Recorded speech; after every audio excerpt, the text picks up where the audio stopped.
नमस्कार। ताज़ा अपडेट के साथ मैं हूं आपके साथ अशोक वर्मा। आप देख रहे हैं टीवी 20 न्यूज़। अपने अपने क्षेत्र की खबरें देखने के लिए बने रहिए मेरे साथ। अब शुरुआत करते हैं खबरों का सिलसिला। आजमगढ़ जिले में हुए बसपा नेता कलामुद्दीन हत्या का पुलिस अधीक्षक ने खुलासा कर दिया है। पुलिस अधीक्षक ने बताया कि इस केस में 6 लोग नामजद थे, जिसमें पुलिस ने 2 लोगों को गिरफ्तार कर लिया है। आरोपियों की निशानदेही पर पुलिस ने पिस्टल भी बरामद कर लिया है। गिरफ्तार आरोपियों में एक का नाम रिजवान अहमद है, तो दूसरे का नाम मोहम्मद कासिम है। दोनों खुन्नरपुर गांव के निवासी हैं।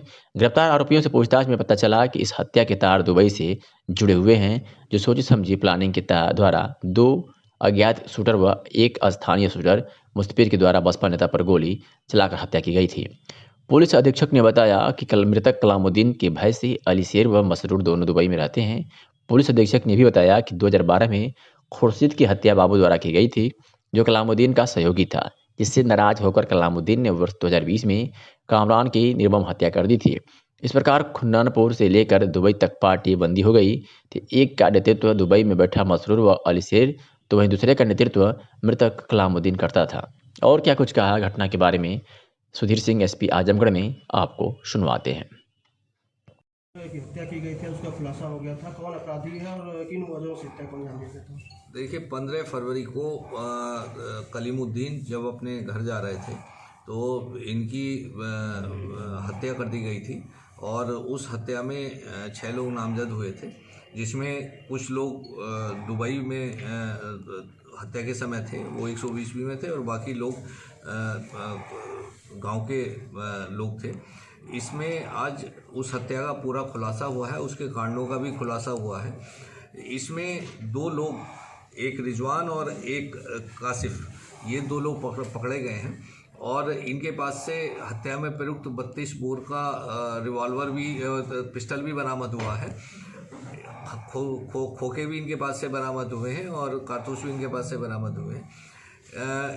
घटना के बारे में जब इनसे पूछताछ की गई तो उनके द्वारा बताया गया कि ये जो मृतक था कलामुद्दीन, ये आपराधिक प्रवृत्ति का था और दुबई में जो दुबई से जो अवैध कारोबार किया करते थे गांव के लोग, उनकी रंजिश के आधार पर पहले भी इस गांव में मर्डर हुए हैं। इसने कलीमुद्दीन ने पहले 1989 में एक मर्डर किया था अपने साथियों के साथ और फिर दूसरा मर्डर 2020 में दूसरा मर्डर इसने किया, वो भी विपक्षियों का किया था। उसी रंजिश में इसका मर्डर किया गया और इसमें जो दुबई से बैठ के जो कारोबार किया करते थे, उसकी प्रतिद्वंदता के आधार पर ये मर्डर, पहले भी मर्डर हुए थे और अब भी मर्डर किया गया है।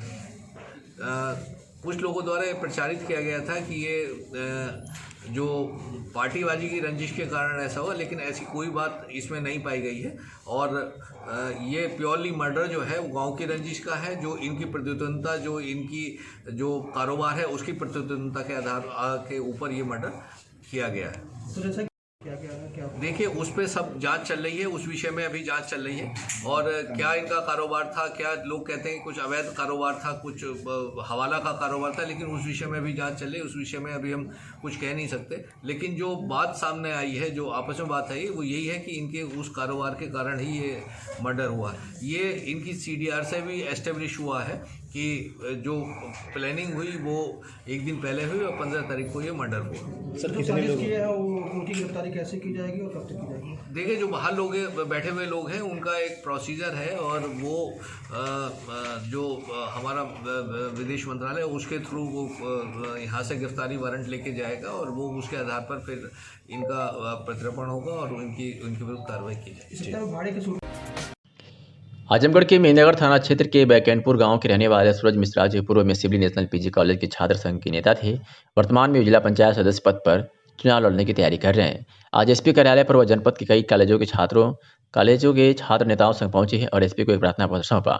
उन्होंने मीडिया को बताया कि चुनाव रंजिश को लेकर गाँव के कुछ मनबड़ बबूलपंत किस्म के लोगों ने उन पर फायर किया है, जिसकी सूचना उन्होंने मेहनगर थाने पर उसी दिन दिया, लेकिन मेहनगर पुलिस ने अपराधियों को गिरफ्तार भी कर लिया, परंतु दूसरे दिन उन्हें छोड़ दिया, जिससे पीड़ित छात्र नेता को जान माल का खतरा है। उन्होंने SP को ज्ञापन सौंपने के बाद मांग की है कि तत्काल दबंगों की गिरफ्तारी करे और इन्हें न्याय दें। मैं सूरज मिश्रा, सिवली नेशनल कॉलेज पूर्व छात्र नेता। और पिछले 15 दिसंबर को हमारे ऊपर जानलेवा हमला हुआ था, जिसमें हमने एसपी साहब को और थानाध्यक्ष महोदय को भी सूचना दिया था। उसमें आकर के एसएचओ महोदय ने पूरी जांच पड़ताल किया और जिन लोगों ने हमला किया था उन लोगों को उठा करके वो थाने में बंद कर दिए। उसके बाद दूसरे दिन हमने जाकर के दरखास्त दिया और एसएचओ साहब से पूछा कि सर उसमें 4 लोग थे और असलहा से पूरा 7 थे। तो उन्होंने कहा कि हाँ, असलहा बरामद हो गया है और 2 असलहा और बचा हुआ, ये भी परसों बरामद हो जाएगा। उसके बाद 2 दिन बीता, उसके बाद जिन अपराधियों को उन्होंने पकड़ा था छोड़ दिया उन्होंने। उसके बाद हमने फिर आकर के एसपी साहब से निवेदन किया कि सर ऐसी बात है और इस तरह से हमारे साथ इस तरह से प्रकट हुआ है। उसके बाद पिछले 4 दिन पहले 14 फरवरी को हमारे संबंधित एक बबलू दुबे हैं, उनके घर जाकर के फायरिंग किया। उनके पिताजी रिटायर्ड फौजी हैं और उनकी माताजी जब दोनों लोग पहुंचे थाने पे तो भद्दी गालियां दे करके एसएचओ साहब ने उन लोगों को भगा दिया। और ये सब चीज़ों से हम पूरे ग्रामवासी पीड़ित हैं और इसी चीज़ को लेकर के हम लोगों ने आकर के आज एसपी महोदय से ये पूरी बात रखी है। एसपी साहब ने आश्वासन दिया है कि इस पर उचित कानूनी कार्रवाई करने की हम लोग पूरी तैयारी करेंगे। क्या आपने हमलावरों का नामजद पहचाने आप? हाँ, पहचाना मैंने। कौन था? उसमें 3 लोग थे, एक अंकज सिंह पुत्र रामजी सिंह, ग्राम बसारीपुर, थाना मेहनगर, और एक आकाश सिंह, ग्राम कूढ़ापार, और एक सूर्यमन प्रजापति। जो गिरफ्तार बंदे हुए थे, क्या वो जमानत करा के छोड़े कि थाने से छोड़ दिया गया? नहीं, उसमें फायरिंग हुआ था और खोखा भी बरामद हुआ पुलिस के लोगों को, लेकिन उसके बावजूद 151 में जमानत करा दिया गया। और आए दिन लगातार कंटिन्यू जो है गांव में असलाह ले लेकर के घूम रहे हैं और पूरे ग्रामवासी इससे भयभीत हैं। आप क्या कहते हैं जी? आप क्या कहते हैं? हम चाहते हैं कि उस पर उचित कानूनी कार्रवाई करने की कृपा करें एसपी महोदय साहब, और जो भी इस तरह से पकड़ा गया है उस पर गंभीर धारा लगा करके जेल भेजने की कृपा करें, नहीं तो भविष्य में कोई भी घटना हो सकती है। पूरे ग्रामवासी और हम खुद बहुत भयभीत हैं इसको लेकर के। आज बलरामपुर जनपद के थाना महाराजगंज तराई क्षेत्र के प्रमुख मार्ग NH 730 पर शिवानगर गांव के पास स्कॉर्पियो और भूसा लदे ट्रैक्टर ट्राली के बीच टक्कर हो गया, जिसमें स्कॉर्पियो के परकच्चे उड़ गए। स्कॉर्पियो में सवार एक व्यक्ति की मौके पर मौत हो गई, जबकि 2 महिलाओं समेत 5 लोग गंभीर रूप से घायल हो गए। सूचना पर पहुंची पुलिस ने सभी घायलों को एम्बुलेंस की मदद से बलरामपुर संयुक्त जिला चिकित्सालय में भर्ती कराया। घायलों की हालत गंभीर देखते हुए डॉक्टरों ने प्राथमिक उपचार के बाद 4 लोगों को लखनऊ के लिए रेफर कर दिया, लेकिन लखनऊ जाते समय रास्ते में ही स्कॉर्पियो चालक दीपू 25 वर्षीय की मौत हो गई, जबकि एक 17 वर्षीय बच्चे की हालत बेहद गंभीर बनी हुई है। हालांकि अपर पुलिस अधीक्षक अरविंद कुमार मिश्र ने एक व्यक्ति की मौत होने की और पुष्टि की है। बता दें कि सभी लोग पुराने बाजार पचपड़वा के निवासी थे, जो गाड़ी बुक कराकर लखनऊ दवा इलाज के लिए गए हुए थे, लेकिन लौटते समय यह भीषण हादसा हो गया। दुर्घटना और मौत की खबर से परिजनों का रो रो कर बुरा हाल है। घर में मातम पसरा हुआ है। क्या कुछ कहा अपर पुलिस अधीक्षक बलरामपुर अरविंद कुमार मिश्र ने, आपको सुनवाते हैं। आज दिनांक 19 फरवरी को थाना महाराजगंज तराई क्षेत्र के शिवानगर स्थित बौद्ध सर्किट रोड पर एक स्कॉर्पियो और ट्रैक्टर ट्राली में दुर्घटना हुई, जिसमें पुलिस तत्काल मौके पर पहुंची। दुर्घटना में एक व्यक्ति की मौत हो गई और पुलिस की सहायता से सभी को जिला मेमोरियल हॉस्पिटल लाया गया, जिसमें 4 दुर्घटनाग्रस्त व्यक्तियों को रेफर कर दिया गया है और एक व्यक्ति का इलाज चल रहा है। मौके पर शांति व्यवस्था कायम है, वैधानिक कार्यवाही सुनिश्चित की जा रही है। 16 फरवरी को उन्नाव में आयोजित स्वर्णकार समाज एसोसिएशन की बैठक में आजमगढ़ के लोकप्रिय नेता भाजपा युवा मोर्चा के क्षेत्रीय कार्य समिति सदस्य रंजीत वर्मा राजा को प्रदेश अध्यक्ष मुकुल वर्मा द्वारा आजमगढ़ का जिलाध्यक्ष घोषित किया गया। आजमगढ़ प्रथम आगमन पर समर्थकों द्वारा भवरनाथ पर भव्य स्वागत किया गया। इसके उपरांत सिधारी हाडिल चौराहे पर ढोल नगाड़े के साथ स्वागत एवं माल्यार्पण किया गया।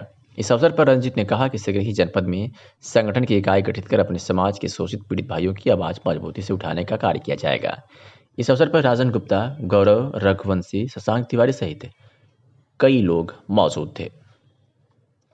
मुझ जैसे कार्यकर्ता पर उन्होंने विश्वास किया कि पूरे आजमगढ़ का नेतृत्व करना है, समस्याओं का समाधान करना है, ये मेरे लिए गर्व की बात है। अच्छा, जैसे कि आपके साथ इतने आपके कार्यकर्ता हैं और सहयोगी हैं, तो मतलब जैसे लोग कहते हैं कि आप कितना गौरवान्वित हो रहे हैं और क्या संदेश देना चाहेंगे लोगों को? सबसे पहले मैं बता दूं कि मैं गोरखपुर क्षेत्रीय कार्य समिति सदस्य भारतीय जनता पार्टी का हूं। पद कोई वस्तु नहीं जिसको बांटा जा सकता है। पद एक सम्मान है और कार्य के अनुसार हर एक कार्यकर्ता को सम्मान मिलता है। अच्छा, आगे आगामी चुनाव भी है विधानसभा का, तो ऐसे में आप युवाओं को और अपने क्षेत्र में किस तरीके से तैयारी करेंगे पार्टी को और मजबूत बनाने के लिए? जैसा कि आप जानते हैं कि जिसकी जितनी हिस्सेदारी उसकी उतनी भागीदारी। स्वर्णकार समाज, व्यापारी समाज एक ऐसा तबका है जो हर चुनाव को प्रभावित कर सकता है। तो मुझे उन्हीं के नेतृत्व के लिए, उन्हीं लोगों की समस्याओं के समाधान के लिए चुना गया है। तो मेरा पूरा प्रयास रहेगा कि मैं पूरे लगन और जोश के साथ लगूं कि उनकी समस्याओं का समाधान हो, जिससे उन लोगों का विश्वास हम लोगों पे हो और विश्वास के साथ वो अपना वोट दें। अच्छा, तो उनके नेतृत्व के लिए आप क्या मतलब सदैव तत्पर इसी तरीके से रहेंगे जैसे आज हैं? जैसा कि आप जानते हैं युवाओं में ऊर्जा की कमी नहीं होती है, और जितने यहाँ युवा बैठे हैं ऊर्जा की किसी के अंदर कमी नहीं। किसी को भी ये दायित्व मिलता है तो मैं जानता हूँ मुझसे अच्छा भी कर सकते हैं, ऐसे ऐसे लोग यहाँ पे हैं। तो जिम्मेदारी मुझे मिली है, मैं युवा हूँ और पूरे जोश और खरोश के साथ मैं कार्य करूँगा। नहीं, स्वर्णकार समाज के लिए आप किस तरीके से स्वर्णकार समाज का आए दिन समस्या होता है, लूटपाट, चोरी, छिनैती, डकैती, क्योंकि एक ऐसा व्यापार है जो कि बहुत क्रीमी माना जाता है। कम में ज़्यादा असर पड़ता है। चोरों के दिमाग में होता है कि सोनार को लूट लिया जाए तो किसी अन्य को लूटने से अच्छा सोनार को लूट लेंगे तो काफ़ी धन अर्जन कर लेंगे। तो स्वर्णकार समाज सबसे बहुत ज़्यादा पीड़ित है। तो मेरा पूरा प्रयास रहेगा उनकी समस्याओं का समाधान करने के लिए, उनका विश्वास जीतने के लिए। ठीक, थैंक यू। लखनऊ से इस वक्त की ये बड़ी खबर है, जहां देश के टॉप 3 थाने में शुमार कुटुंबा पुलिस ने बच्चा चोरी के मामले में लीपापोती की है। 2 दिन पहले घर के बाहर खेल रही 1.5 वर्षीय मासूम बच्ची को बच्चा चोर लेकर भाग निकला। बुजुर्ग दादी ने लोगों के से मदद मांगी थी। घर से करीब 500 मीटर दूरी कुर्सी रोड से लोगों ने आरोपी को दबोच लिया। सड़क के दूसरी तरफ बाइक से खड़ा आरोपी का दूसरा साथी फरार हो गया। पुलिस ने पीड़ित पिता को कोर्ट कचहरी का भय दिखाकर कार्रवाई न किए जाने की लिखित तारीख ले ली है। इंस्पेक्टर कुटुंबा का दावा है कि आरोपी घर के पास ही बच्ची को खिला रहा था, वह नशे में था, जबकि सीसीटीवी फुटेज में आरोपी बच्ची को ले जाते हुए दिख रहा है। घर से करीब 500 मीटर की दूरी पर लोगों ने उसे दबोच लिया। पुलिस की इस लापरवाही से लोगों में आक्रोश है और थाना घेराव की चेतावनी भी दी है। फिलहाल सुनवाते हैं क्या कुछ कह रहा है पीड़ित। व्यक्ति आया था, मेरे घर के बाहर खड़ा हुआ था, जो मेरी बच्ची बाहर खेल रही थी। उस बच्चे ने, उस आदमी ने टॉफी दिखाई, मेरा बच्चा को उठा के लेके भाग गया। मेरा भाई, मेरे वाइफ दोनों लोग रोड पर भागते हुए आए तो ये गायत्री मंदिर के पास उसे पकड़ा गया। घर से कितनी दूर है गायत्री मंदिर? 1 किलोमीटर है सब? आधा किलोमीटर लमसम। अच्छा, आधा किलोमीटर। उसके बाद हम लोगों ने कई जगह ढूंढा उसको, जब नहीं मिली तब वो गायत्री मंदिर पे पकड़ में आया वो आदमी। जब वो पकड़ में आया तो उससे पूछा गया कि भैया ये कैसे लेके जा रहे थे, तो वो कह रहा बस उसे खिला रहे थे। गया तो थाने पे उसकी आईडी देखी गई तो वो मुस्लिम था। अच्छा, फिर क्या हुआ? उसे पुलिस ने क्या कार्रवाई की? पुलिस ने उसमें कार्रवाई किया कि जब यहाँ पर घर पे आए तो उसे देखा गया तो उसमें दो लड़के और निकले घर में, उनको लेकर चली गई थाने। उसमें 2 लड़कियां भी थी और एक लड़का भी था उनका। तो इतने लोग बराबर। आपने थाने पे लिख के दिया था कि हम कार्रवाई चाह रहे हैं? हाथ पर लिख के उसमें ये कहा था कि आप इसमें उचित कार्रवाई करिए। तो फिर क्या हुआ उस पर? उसके बाद क्या हुआ, उसके बाद फिर अगले दिन मुझे बुलाया गया। मुझसे कहा गया कि उसमें आप ऐसा करिए कि आपको इसमें कार्रवाई हम करेंगे अपने हिसाब से, इसमें साइन कर दीजिए। मैंने कर दिया। तो क्या लिखवाया साइन करवाने के लिए? उसमें ये लिखाया गया कि उसमें लिखवाया था कि हम लोग अब अपनी तरफ से उचित कार्रवाई आप करिए, हमें कोई उसमें नहीं है। अच्छा, मतलब आप कार्रवाई नहीं करवाना चाह रहे हैं, पुलिस जो चाहे अपनी तरफ से करे, यही ना? करे। हमने ये कहा था कि जैसे हमारी बच्ची गायब हुई है वैसे कई बच्ची गायब हुई होंगी, उस पर कार्रवाई करिए, ये बात थी। तो फिर क्या बोले दरोगा जी? उसके बाद दरोगा जी ने साइन करवा लिया। दरोगा जी ने कहा ठीक है जाइए आप, फिर हम देखते हैं इसमें। अच्छा। उसके बाद शाम को पता चला कि फिर ये लोग मेरे घर के पास घूम रहे थे। कौन दरोगा था, नाम मालूम है? दरोगा जी का नाम तो नहीं पता है। अच्छा, ठीक है। तो उसके बाद कुछ जानकारी नहीं दी कि उसको क्या किए हैं क्या नहीं किए? नहीं, उसके बाद कोई जानकारी नहीं ली। कल हमने एक वहाँ पे जानने वाले थे, उनसे पूछा तो बता रहे कि शायद जेल भेज दिया गया है। अच्छा, मगर वो लोग शाम को हमारे घर के पास फिर मिले। शाम को दिखे थे? हाँ, शाम को दिखे। मकान मालिक ने भी बताया वो सब आ गए हैं। मतलब आप चाहते हैं कि बच्चा चोरी किए थे तो उन लोगों को सजा मिले, कार्रवाई हो, उसमें जांच हो कि और भी बच्चे उनके पास है तो बराबर हो। ठीक है। ये कब की घटना है? 17 तारीख की? 16 तारीख। 16 तारीख की। 16 तारीख। ठीक। मथुरा शौक में तीनों कृषि कानूनों के विरोध में सौंक क्षेत्र के गांव मगोर्रा में गुरुवार को आयोजित किसान महापंचायत में राष्ट्रीय लोक दल के राष्ट्रीय उपाध्यक्ष जयंत चौधरी ने किसानों से कहा कि वह पहचान ले कि कौन तुम्हारा है, कौन विरोधी है। पूर्व प्रधानमंत्री चौधरी चरण सिंह के कथन किसान एक आंख खेत पर रखे और एक आंख सत्ता पर रखे को याद दिलाते हुए कहा कि अभी समय है, स्थितियों को पहचान लो। किसानों को राजनीतिक ताकत का एहसास होना चाहिए, भेड़ की तरह पीछे चलना छोड़ दो। प्रधानमंत्री नरेंद्र मोदी पर कटाक्ष करते हुए कहा कि किसान आंदोलनजीवी नहीं है, हम राजनीतिक रोटियां नहीं सेक रहे हैं। परिस्थितियां ऐसी बन चुकी है कि सारी बातें भूलकर एक हो जाएं। सरकार की ठोकर के कारण एक होने का मौका मिला है। किसान अब तो दिल्ली में भी प्रदर्शन भी नहीं कर सकते हैं। चौधरी चरण सिंह की जयंती पर किसानों को घाट जाने से रोका गया। चौधरी चरण सिंह जमीन से जुड़े थे, इसलिए किसानों की पीड़ा समझते थे। पूंजीपतियों के इशारे पर कानून बनाने वाले ईमानदार नहीं हो सकता। उधर बिजली की दरें और मीटर किसान और मजदूरों की कमर तोड़ रहे हैं। योगी सरकार ने 250% बिजली दर बढ़ा दी है। महापंचायत में बलदेव, छाता, ओल, नोहझील, गोवर्धन सहित तमाम लोग शामिल हुए। इस दौरान एक चीज और चौंकाने वाली देखने को मिली कि किसान महापंचायत में बार बलाओं के ठुमके भी जमकर लगाए जा रहे हैं, जिसका वीडियो भी सोशल मीडिया पर अब धमाल मचा रहा है। लोगों का उत्साहवर्धन हुआ है। जिस तरीके से किसान आ रहे हैं, सामने आ रहे हैं, सरकार के हर फैसले को फेल कर रहे हैं, हर तरकीब को फेल कर रहे हैं। इससे उम्मीद जागी है लोगों के मन में कि ये सरकार अगर नहीं मानेगी किसान की बात को, तो सरकार को हटाने के माला रखना है। अच्छा, 2017 से लेकर 19 में हमें साने ऐसे मूल मंत्र फेंके थे, जाटों को अपनी तरफ कर लिया। क्या उनका मूल मंत्र बहुत आपत्तिजनक बात है। गृह मंत्री संविधान पे शपथ लेते हैं, गृह मंत्री के मुख से अगर कोई जाति विशेष के लिए कोई टिप्पणी आती है तो बेहद गलत, निंदनीय है। किसान को हमको ना बांटे, यहाँ कोई जात की बात नहीं, किसी एक जाति की बात नहीं। पुलिस अधीक्षक आजमगढ़ द्वारा अपराध व अपराधियों पर नकेल कसने के लिए दिए गए निर्देश के अनुपालन में महाराजगंज पुलिस ने कोतवाली क्षेत्र में ताबड़तोड़ कार्रवाई कर अपराधियों के पांव तले जमीन खिसका दी है। कोतवाली प्रभारी निरीक्षक गजानंद चौबे क्षेत्र में शांति व्यवस्था और अपराध पर नकेल कसने के लिए पुलिस बल के साथ अपराधियों पर ताबड़तोड़ कार्रवाई शुरू कर दी है। इसी क्रम में महाराजगंज पुलिस ने परशुरामपुर पुलिया के पास ही अवैध कच्ची शराब और एक अजद चाकू के साथ लक्ष्मण निषाद व इंद्रेश निषाद नामक 2 व्यक्तियों को गिरफ्तार कर लिया। महाराजगंज कस्बे खास में मुखबिर सूचना पर कार्रवाई करते हुए महाराजगंज पुलिस ने पशुओं को रोता कर रहे 7 व्यक्तियों को गिरफ्तार कर लिया, जबकि 2 व्यक्ति भागने में सफल रहे। इनके पास से 14 अदद पड़वा, 3-4 खोटों में बंधा हुआ मुंह से झाग निकलता हुआ बरामद कर थाने परिसर में निरुद्ध कर दिया। तो वही एक अलग कार्रवाई के तहत वाहन चोरों पर भी बड़ी कार्रवाई की गई है।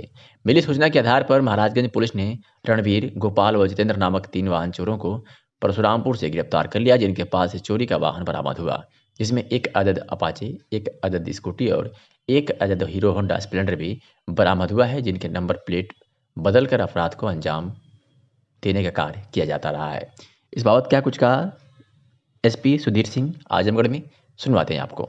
3 अभियुक्तों की गिरफ्तारी हुई है और उनसे 3 मोटरसाइकिल चोरी की बरामद की गई है। ये शातिर चोर है, इनसे अभी पूछताछ की गई है और पूछताछ के दौरान इन्होंने जो लोग चोरी की मोटरसाइकिल लेते हैं उनके बारे में बताया, जो और इस तरह की घटनाएं करते हैं उनके बारे में बताया, और कैसे ये मोटरसाइकिल को ठिकाने लगाते हैं और फिर आगे कैसे डिलीवरी होती है, इसके बारे में इनके द्वारा पूरी चीज़ बताई गई है। अभी और इस संबंध में खोजबीन की जा रही है और अभी आगे जाके इसमें कुछ और गिरफ्तारियां हम लोग करेंगे। ठीक से।